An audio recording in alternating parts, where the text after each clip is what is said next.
June 1 నుంచి థియేటర్లో ప్రదర్శన నిలిపివేస్తామని చెప్పారని పవన్ సినిమా వచ్చినప్పుడు మాత్రమే ఇలాంటివి గుర్తొస్తాయంటూ తిరుపతి జనసేన పార్టీ ఇన్ఛార్జ్ కిరణ్ రాయల్ ప్రశ్నించారు. ఆ నలుగురు హరహర వీరమల్లపై కక్ష కట్టి ఇలాంటివి చేస్తున్నారని కూడా ఆరోపించారు. జగన్ సీఎంగా ఉన్నప్పుడు ఇలాంటివి గుర్తుకు రాలేదని ప్రశ్నించారు. ఆ రోజు సీఎం జగన్తో మాట్లాడాలంటే 2 కిలోమీటర్లు నడిపించి ఆ నలుగురితో మాట్లాడారని అన్నారు.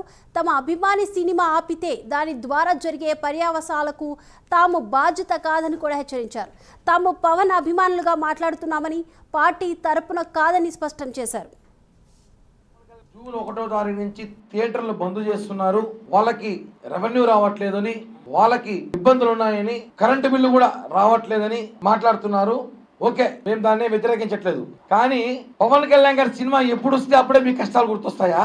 కానీ పవన్ కళ్యాణ్ గారి సినిమా ఇంకో వారం రిలీజ్ అనగా అంటే ఒకటి పవన్ కళ్యాణ్ గారు వినోదాన్ని ఇస్తున్నారు మాకు. ఆయన 5 ఏళ్ళు కష్టపడి ఆ సినిమా తీశాడు. హరహర వీరములు సినిమా అనేది మా లాంటి అభిమానులు, కోట్లాది మంది అభిమానులు భారతదేశంలో కాదు ప్రపంచంలో ఉన్న పవన్ కళ్యాణ్ గారి అభిమానులు, మెగా అభిమానులు అందరూ కూడా ఆ సినిమాలో వినూత్నమైన పవన్ కళ్యాణ్ గారి క్యారెక్టర్ చూడడానికి కోట్లాది మంది అభిమానులు ఎదురు చూస్తున్న చిత్రం అది.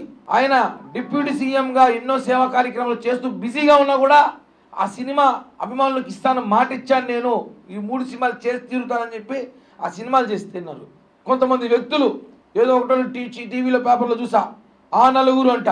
ఆ నలుగురు మొత్తం రాష్ట్రంలో ఉన్న అన్ని సినిమా థియేటర్లు వాళ్ళ చేతుల్లో పెట్టుకొని పవన్ కళ్యాణ్ లాంటి వ్యక్తి సినిమాని హరహర వీరములని ఆపే ప్రయత్నం, రాజకీయ కుట్ర జరుగుతుందని చెప్పి బాధగా తెలియజేయడం చాలా బాధేసింది. మేము ఎదురు చూస్తున్న సినిమాని ఎవరు ఆపాలనుకుంటున్నారు? ఎందుకు పవన్ కళ్యాణ్ గారి సినిమా వచ్చినప్పుడే వీళ్ళ కష్టాలన్నీ గుర్తొస్తాయి, ఇబ్బందులు గుర్తొస్తాయి? అది అర్థం కావట్లా. అధికారంలో మేము ఉన్న ఇదే సమస్య, ప్రతిపక్షంలో ఉన్న సమస్య. మేము 2 రాష్ట్రాల ముఖ్యమంత్రిని చేతులెత్తి జోడించి ఒకటి అడుగుతున్నాం. సార్, వినోదం ఇది. పవన్ కళ్యాణ్ గారు సినిమా డబ్బు కోసం చేయట్లేదు, ఆయన మాకు వినోదాన్ని ఇస్తున్నారు. మా వినోదానికి అడ్డొస్తే అభిమానులు